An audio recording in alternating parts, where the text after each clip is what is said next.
What's on, ladies and gentlemen? My name's Ross, I like games, and today we need to take a look at some lovely new Digimon cards. We've looked at a bunch lately, but the good news is there are some more to talk about. So let's have a look at a bunch of red Digimon that I'll be honest with you, they are going to start looking rather similar to some black Digimon we looked at the other day, but don't worry, we'll make all the lovely comparisons as we go through. So we might as well start off with Subaru here. Subaru is a level 3 red Digimon. We've got a free cost to play normally, which is standard for a level 3, 0 cost to evolve, which is standard, and 1000 power, which is very, very, very low. But as I've said before, the general rule of Digimon is, if you are less powerful as a Digimon, you're either cheaper to play, or it's a Digimon that's worth the cost despite the low power. Well, what we've got here is we've got a skill whereby when you play Subaru from your hand, you may reveal the top 5 cards of your deck, add 1 Ludemon and 1 Digimon with the Legend Arms trait to your hand, and put the rest at the bottom of your deck in any order. And if you've been following my videos, and like I've said, we're going to be following all the Digimon news here as we always do. I'll be honest with you, I am in on the Digimon TCG. I mean, like, I am all the way in on the Digimon TCG. I'm in love with this game. I think it is absolutely phenomenal, and I am psyched. But if you've been following my videos, we will obviously be doing all of the reveals as they go. Every card revealed will be shown off here, so if you want to just follow the news, I got your back. If you want to follow all the cards as revealed, I also got your back. But anyway, these cards. Subaru is Ludemon. They are the same card. They both are free cost to play normally, 0 cost to evolve, 1000 power Digimon that let you look at the top 5 cards of your deck, find a Ludemon and a Digimon with a Legend Arms trait, and put them in your hand and put the rest on the bottom of your deck in any order. They are exactly the same, but remember, Ludemon here, we are looking at a Digimon that can evolve from either red or black. So shall we say it's not terribly surprising that we would have both red and black Digimon with these skills that we can go and add in. Nobody should be particularly shocked by this. Which one of these is better? It honestly makes no difference. It depends on your deck. If you want to be playing red option cards, you'd better play Subaru. If you want to play black option cards, you better play Ludemon. Outside of that, it depends what other cards you want to play, quite frankly. Because as we start going up through the list, we're going to see some other similarities. Subaru Egmon is a level 4 Digimon, 4 cost to play normally, 2 cost to evolve, 4000 power. Nothing special for a level 4 there. And on your turn, if this Digimon is a level 7, you gain security attack +1. That is to say, 1 extra security card will be revealed when you start attacking, assuming of course your Digimon is not destroyed by the first security card, because then of course no extra security checks can happen. So what we see here is extra security attack, and that is good. And if you think that sounds like a red version of Ludemon here, you would be pretty correct, but they're not exactly the same. You see, Ludemon here might have the exact same stats, 4 cost to play normally, 2 cost to evolve, 4000 power. But when you attack, if this Digimon is a level 7, so far so similar, Digivolve 1 to one of your opponent's Digimon. That is where you discard essentially one of the cards from the top of their Digimon, unless it would leave them with... well, unless it would basically destroy the Digimon, delete them. They've got to have at least one evolution source that isn't a level 2, because remember, level 2s do not exist in the battle area, really, not by themselves. So as long as they've got an evolution source which is more than level 2, you discard one from the top. So the question here basically is, are you going for Subaru Egmon, or are you going for Ludemon? And the answer is, well, do you want to devolve, or do you want a security attack? And this is a question of player preference, but it's also a question of metagame. Because I can imagine people playing a Ludemon deck and having both these different cores ready and switching between them tournament to tournament, week to week. Because if you're expecting to have to be able to rush to win, if you need to go fast to win, then clearly having the extra security attack is going to help you. If you really need to slow down your opponent's super powerful evolutions, then clearly Ludemon will be the better option here. And I do think there is an element of which playstyle you like better. I think that is a very important point.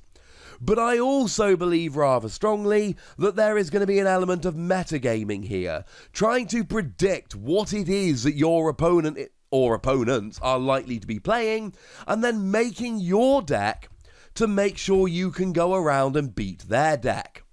And this makes me extremely happy. I love having the options here.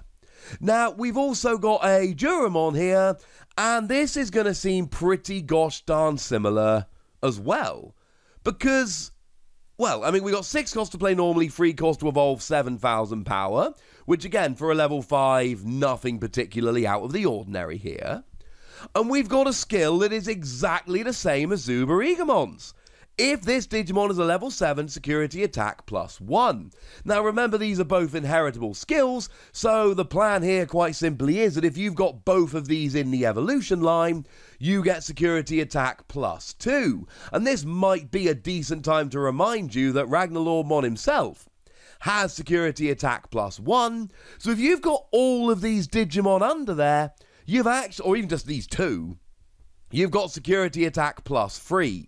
Which means you are potentially taking out 4 security cards, bearing in mind your opponent only starts the game with 5 security cards. Let's just say it's not going to take very long to get through them all if you're taking out 4 of them in one go. And that's kind of a beautiful thing. And that is very, very much the point here. That is what you're aiming to do. Bearing in mind you've got the Subamon here, which will help you to get these Digimon out more easily, and it must be borne in mind a super important point here. The Ludemon is 14,000 power, yes it's a level 7, but remember it's a free cost to evolve, and when you evolve, you can put a Durandamon or a Ryludramon from your hand to the top of the evolution sources and gain free memory. Now, I do have to caution, like always here, we are working from unofficial translations of a very novel ability, but the translation team so far have been awesome, and it seems to work like this, that essentially when you evolve up, you get an extra evolution source, and you gain free memory. So fine, it's a level 7, but you're essentially evolving for free here. And then you can have security attack 4? That's ridiculous. As an aggressive player, I'm definitely going the red route. I mean, I play aggro in pretty much every trading card game just because that's how I like to play. And it shouldn't surprise you here, we did obviously look at Ludemon the other day, who is a level 5 with the exact same stats as Duromon here, but the exact same skill as Ludemon. That is to say, we have really split down the paths here.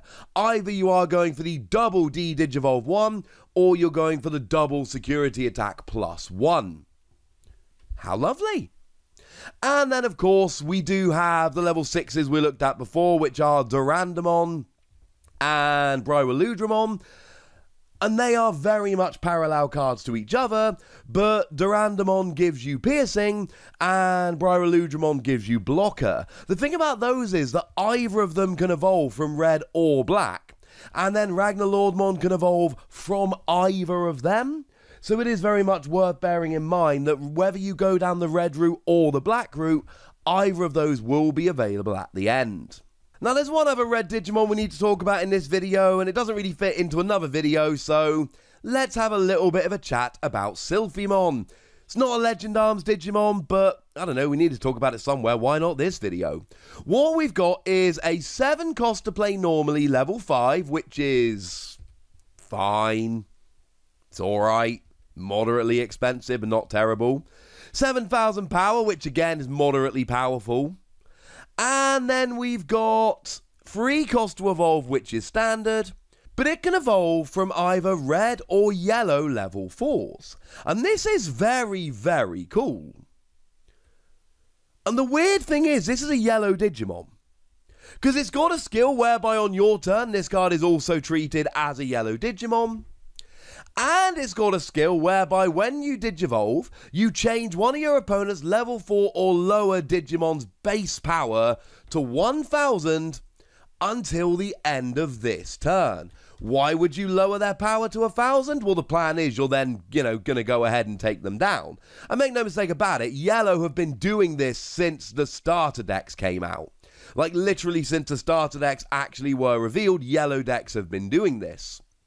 We've seen Magnarangemon in the starter deck's got an inheritable skill that reduces power by 1,000 to one of your opponent's Digimon. We saw Selfiemon that reduced power by 4,000. Things of that nature. Heaven's Charm was an option card, whereby one of your opponent's Digimon got minus 2,000 power for this turn. My point here is that Yellow Digimon have been doing this whole, hey, we're going to lower your power, since the starter decks came out, and the starter decks were like the first Digimon products. So this is very much a Yellow thing to do on a Digimon that could also be seen as a Yellow Digimon, and this really just gives you an option for playing a cheeky Yellow Digimon in a red deck. Though it will evolve from Yellow, so you could also play a cheeky red Digimon in a Yellow deck if you so wished. And the reason to do this largely is option cards. Because remember, in order to play an option card, you must have a Digimon or a Tamer in play with the same colour. So if I want to play something like Gaia Force, really good red card, that's the one that just destroys one of your opponent's Digimon, I've got to have a red Digimon on the field. The yellow one I often use as an example here is that lovely Lightning Paw, reduces power of 3 Digimon on your opponent's field, 3 level 3s, by 4,000, basically takes out 3 level 3 Digimon. Really good against rookie rush decks, which are trying to swarm or flood the field with low power Digimon. And this just gives you an option to do that. And that basically is what this one does. I like the lowering power, but let's be honest, there are other yellow cards that do this better. And I think it just gives you a nice option. Of course, what's kind of cool, and let's be clear, I think we're going to see this again, but we saw this on Shakomon as well, whereby this card is also treated as a blue Digimon, and all your opponent's Digimon with no evolution sources get security attack -1. So, i.e., it's got an ability that we would expect to see on a blue Digimon, and is also treated as a blue Digimon, and can evolve from blue Digimon, but is actually a yellow Digimon. I think we're going to see more of these kind of Digimon as we go through. I don't think this is the last time we're actually going to see Digimon like this.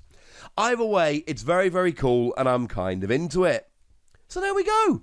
Lots of new cards, and the good news is that over the next few weeks, this should keep happening, and I want this to keep happening so I can keep talking about new Digimon cards, because that's the kind of thing that makes me rather excited. But now, ladies and gentlemen, I'd like to know what you think about all the cards we've talked about in this video, so let me know in the comment section. Go nuts! Be nice. And then make sure you like this video, subscribe to this channel, follow me on Twitter at TheWassy, and Twitch for some live action at twitch.tv/PTCG Radio. If you want to support the channel, get some bonus podcasts and all that good stuff, head on over to patreon.com/PTCG Radio, where you can do exactly that. But by far the most important thing, as always, look after yourselves till next time, would ya? Thank you very much for watching. My name's Ross, and you've been watching Wassy Plays.